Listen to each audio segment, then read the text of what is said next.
Firman Allah, wa huwal azizul hakim. Dia maha perkasa, lagi maha bijaksana. Subhana rabbika rabbil izzah. Maha suci Tuhanmu, Tuhan ampunya kemuliaan. Walillahil izzatu wali rasulih. Kemuliaan hanya kepunyaan Allah dan Rasulnya. Dan orang yang bersumpah dengan menyebutkan kemuliaan Allah dan sifat-sifatnya. Anas berkata, Nabi SAW bersabda, neraka berkata, cukup demi kemuliaanmu.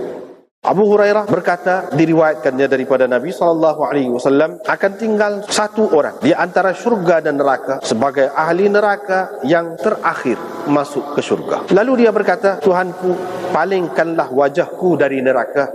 Demi kemuliaanmu tidak akan aku memohon daripadamu selainnya. Abu Sa'id berkata, sesungguhnya Rasulullah SAW bersabda, Allah berfirman, laka dhalik, kau mendapatnya di samping 10 kali gandanya lagi. Ayyub berkata, yakni Nabi Ayyub, demi kemuliaanmu, la ghina bi an barakatik, aku tidak akan melepaskan keberkatan daripadamu. Babu qaulillah, wa huwal azizul hakim.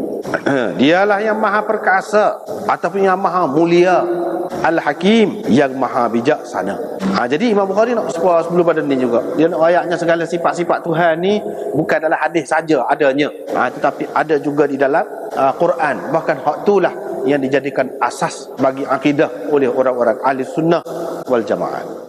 Subhana rabbika rabbil izzati. Rabbil izzati, Tuhan punya keperkasaan ataupun kemuliaan. Al-izzah, kebesaran, keagungan. Jadi yang mempunyai kebesaran, keagungan, kelebihan tu, kemuliaan, itulah yang dikatakan aziz, al-aziz. Jadi kemuliaan dan lain-lain lagi makna tadi kepunyaan Allah juga. Jadi al-aziz itu memanglah lafaz sifat. Rabbil izzah makna dia yang mempunyai kemuliaan itu. Jadi yang mempunyai sifatlah. Tuhan tu bersifat lagu mana? Dia ni mempunyai kebesaran. Semua ni maksud dia ni nak ayat ada sifat-sifat Tuhan tu. Orang yang bersumpah dengan izzatillah, kemuliaan Allah, artinya Tuhan itu yang mempunyai kemuliaan, sifat tu. Orang yang bersumpah dengan sifat-sifat Allah, dia nak ayat sini ke dia? Tuhan tu ada sifat. Anas berkata, neraka Jahannam berkata, qat wa izzatik, demi kemuliaanmu. Jadi dia naknya perkataan izzatik. Yang mempunyai izzah itu orang panggil aziz. Gitulah dia nak ayatnya. Hak tu sifat. Qat. Neraka kata cukup padan. Abu Hurairah berkata daripada Nabi SAW, akan tinggal satu orang, dia duduk antara syurga dan neraka sebagai ahli neraka hak terakhir sekali keluar daripada neraka, akan masuk syurga jugalah. Jadi lagu mana keadaannya? Dianya kata, Tuhan, minta biar boleh paling jangan muka aku daripada neraka. Demi Tuhanmu, tak. Demi Tuhanmu, aku tak akan minta dah hak lain. Hak nisa. Mana dia bersumpah tu demi kemuliaan Tuhan. Mana dia tak akan minta dah hak lain. Saya tak akan minta hak lain. Abu Sa'id kata Rasulullah SAW bersabda, Allah pun kata ke dia, lakadzalik, kamu dapatlah hak kamu nak. Kamu dapat. Tapi bukan sekadar tu, 10 kali ganda lagi daripada tu kamu dapat. Jadi hak dia nak sini mana? Naknya wa izzatik, perkataan itu. Kalau sifat dia al-aziz, Imam Bukhari maksud Imam Bukhari nak, mana orang tu pun menyebutkan kebesaran, keagungan ataupun kemuliaan Tuhan juga, bersumpah dengan kemuliaan Tuhan juga. Seesok cerita hak seesok. Ayub kata bila tu belalai mah, kan lama dia duduk sakit tu, kulit tu, urkud birijlik hadza mughtasalun baridun wa syarab. Itu dalam Quran. Dia suruh nyak dengan kakimu tanah. Bila dia nyak, tubik air. Dia mandi tu siap belaka.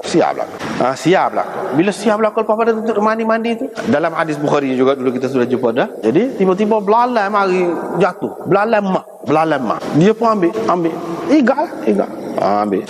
Jadi adalah malaikat yang kata apa lagu tu, ambil tu. Jadi macam nak dunia pula Nabi ni. Dia kata, wa izzatik, demi kemuliaanmu, aku tidak dapat melepaskan diriku daripada mengambil berkatmu. Aku tak boleh lari, aku tetap memerlukan keberkatanmu. Jadi ini bukan hak biasa ni lagu ni, hak daripada Allah.